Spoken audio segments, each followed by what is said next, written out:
Hi, my name is Justin. I'm 18 years old, and I am nothing, according to the independent experts among my Instagram followers. My parents are workaholics, and my little sister Katie is just lovely.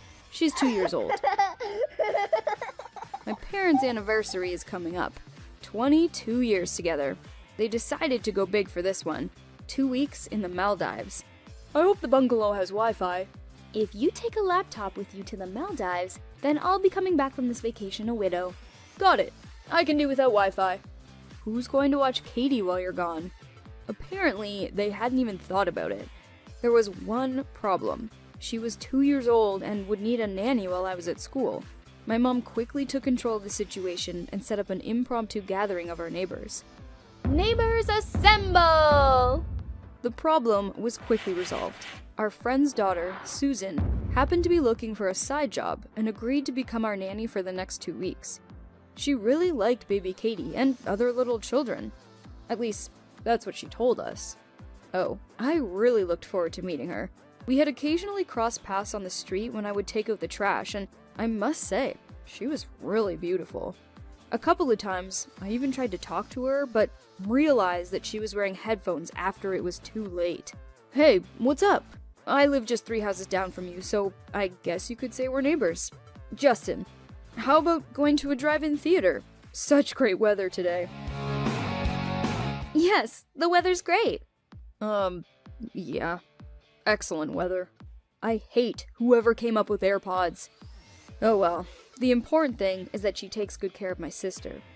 D-Day had arrived. My parents left for the airport, and Susan and I were left alone. Katie was busy with letter blocks, and so far didn't need any attention from a nanny. I decided that this was my second chance and spoke to Susan again. Hey, while Katie's playing, do you maybe want to watch something? Of course! The new season of Keeping Up with the Kardashians just came out. No, I meant a movie. Oh, then I'll just put on my headphones. Okay, fine. But when I got home from school the next day, something had clearly changed. Susan had probably looked around our house that day, or my Instagram, and decided that I wasn't such a loser after all. She was just playing with Katie and then came up to me. Very close to me. Hi? How was your day? Not bad, thanks. You must be tired. Of course. Can I help you relax? Yes, I will relax if you stop breathing in my ear. No, seriously. She was standing right up against me as if it were normal. Yeah, yesterday I wanted to roll up to her, but that kind of persistence freaked me out.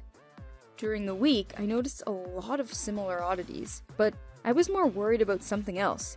Katie began crying often and acting up for no reason. Alright, I'm heading out. What's the matter with her? She's fine. The little lady just wants attention.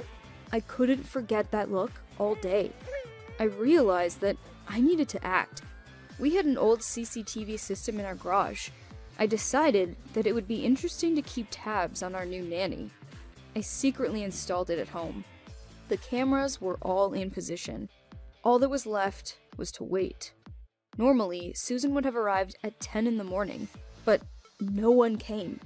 Susan was 2 hours late. Katie cried the whole time.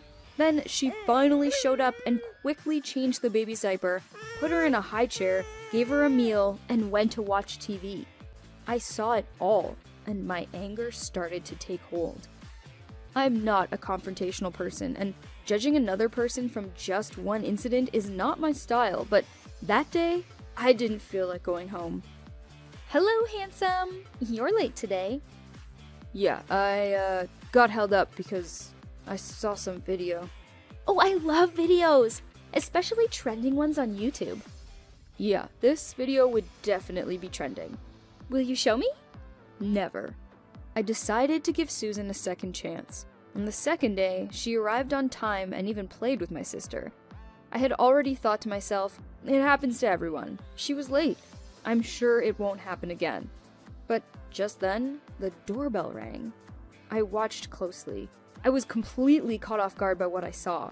Susan had invited some guy to our house. They were so busy making out on our couch that they completely forgot about my sister.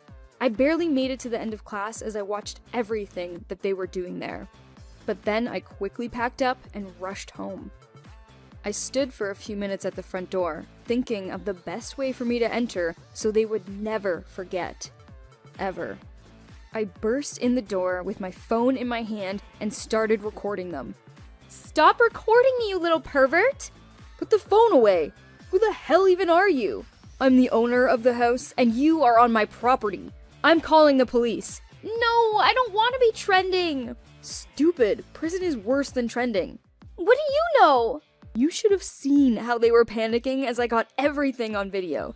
Susan's boyfriend popped up and ran upstairs. I rushed after him while still recording. He ran into the nursery and decided to jump out the window. He hooked his pants on the latch when he climbed over the windowsill and was hanging by his own pants. The guy was so desperate to run that his pants tore and he rolled off the roof in just his underwear. Oh no, Susan! My mom will kill me for ripping these pants! We're breaking up! I almost died laughing. When my parents returned, I showed them the videos. They sued Susan and her brand new boyfriend in court. Oh, it was a non-stop session of begging for forgiveness. After many lengthy apologies, we closed the case. That's all. Thanks for listening to my story.